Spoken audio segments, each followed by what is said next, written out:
afternoon, everyone. So we're the group 1, and I am the first presenter. I'm Arvin Tialong. So my topic is about the introduction of our narrative report. So farming is one of the main sources of income for many Filipinos, especially in rural areas. Among the crops being planted, rice is the most important because it serves as the main food of every household. But through the years, rice farmers continue to face problems such as pest attacks, plant diseases, and changes in weather that affect their harvest and income. So this report is based on the information gathered from the selected rice farmers in different barangays in Surigao del Norte, such as Anumar, Alegria, Mainit, San Francisco, and Basilisa, Dinagat. The goal of this study is to know more about the farmers' background, their experiences in farming, and the ways they manage pests and diseases in their rice fields. By gathering this data, we can see their useful practices, the challenges they face, and the kind of help they need to improve their farming. Through this study, we realize how important pest and disease management is in keeping rice farms productive and sustainable. The information we gathered will also help the government and agricultural offices plan better programs and training that can support local farmers in protecting their pests and improving their harvest. So good afternoon, everyone. My name is Anastasia Balansag, and my assigned topic is the objectives down to demographic profile of farmers. So the first objectives is to identify the demographic profile and farming experience of local rice farmers. Second, to analyze the farmers' priorities and disease management practices. Third, to determine the challenges faced by farmers in managing pests and diseases. Fourth is to assess their decision-making process and the sources of their agricultural knowledge. And last, to propose recommendation and identify the kind of support needed for effective pest and disease management. So the demographic of farm profile shows that the rice farmers aging 25 to 69 years old, with most having only elementary to high school education attainment. Despite their limited schooling, they have extensive farming experience ranging about to 6 to 45 years. So their land holdings vary through 1.5 hectares to 3 hectares, managed through own, rented, or combined arrangement. Their water sources for farming includes rivers, canals, irrigation system, and Lake Mainit that allows farmers produce rice twice a year. So good afternoon, everyone. My name is James Chio, and I am assigned in the B, which is the pest and disease management practices. So upon conduct our survey, we conclude that some of the farmers encountered like rice bug, rice stem borers, brown hoppers, rat snails, and leaf rollers, which can be very destructive to their crops. So to control these problems, farmers use combination of chemical, biological, and mechanical methods. First one is the chemical control. So some of the farmers use pesticides like 2,4-D, Lanet, Mancozeb, and it can be applied 2 to 3 weeks. Next is the biological control. So some of the farmers recognizes the role of beneficial organisms like frogs, spiders, ladybugs, and dragonflies. So instead of killing them, they keep them in order to protect their crops.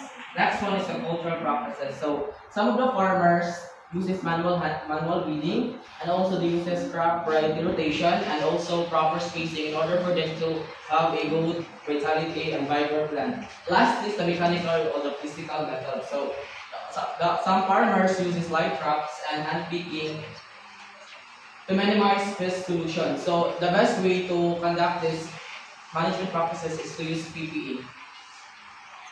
Good afternoon, everyone. My name is Richie Garber. So my topic is about the impact and challenges. Based on our survey, it comes up that all farmers shared that pest outbreaks have strong negative impact on their crops and livelihood.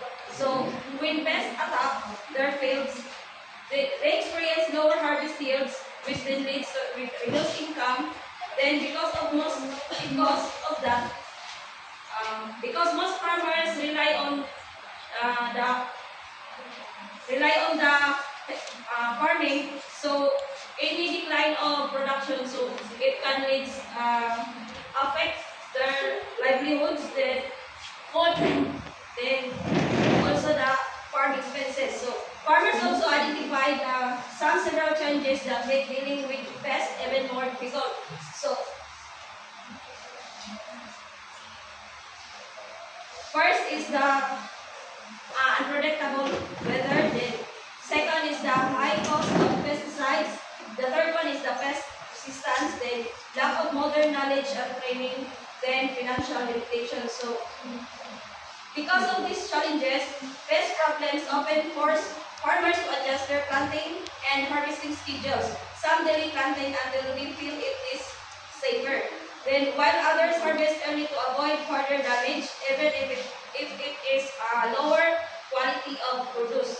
Then a few respondents also even shared that due to repeated crop losses, they considering temporarily stopping farming. So this reflects show severe and discouraging pest outbreaks can be especially for small-scale farmers who depend solely on agriculture. That's all. Good afternoon, everyone. Allow me to introduce myself. I am Tia Presas Montegrano, and I am citing sources of knowledge and desired support.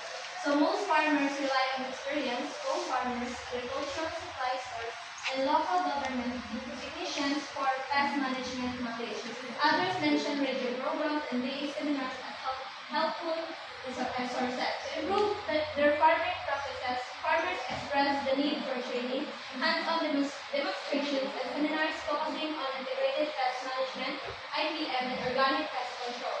Financial and material support from the Department of Agriculture (DA) was also strongly requested. So many farmers rely on their own past experiences in dealing with pests. This involves observing what methods work or didn't work in previous seasons. So farmers learn through trial and error, adapting their strategies based on the outcomes of their actions. And farmers often share knowledge and experiences with each other. This informal network allows them to learn about effective pest management strategies from their peers. This can include discussing specific pests, sharing remedies, and providing mutual support during pest conflicts. Okay, go.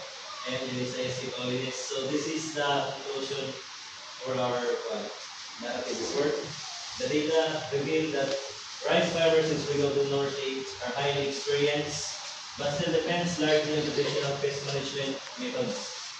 With the use of variety control techniques, there remains limited access to modern training and some unsafe chemical handling practices. The lack of consistent institutional support, coupled with environmental challenges, continues to affect their productivity and income. Thus, providing training programs, technical guidance, and sustainable pest management education is crucial to strengthening local rice production. This conclusion reveals that many farmers also have struggles on their traditional pest management methods. So integrated pest management is very important. That's why many farmers are now struggling with this. And also their access to the modern agricultural machineries in order for them to be more productive. Good afternoon, everyone. My name is Matisna Balda, and I am assigned for the reflection. So, through this activity, this provided us a deeper understanding of our realities faced by small-scale farmers. So, despite their years of experiences, most of us still lack of technical knowledge to apply safe and effective pest management strategies. So, it also highlighted the importance of continuous agricultural education, government assistance, and community-based learning to improve farming systems. So as a students, engaging in this study enhances our awareness of the struggles farmers face daily and emphasize our role in promoting and environmental friendly agricultural practices.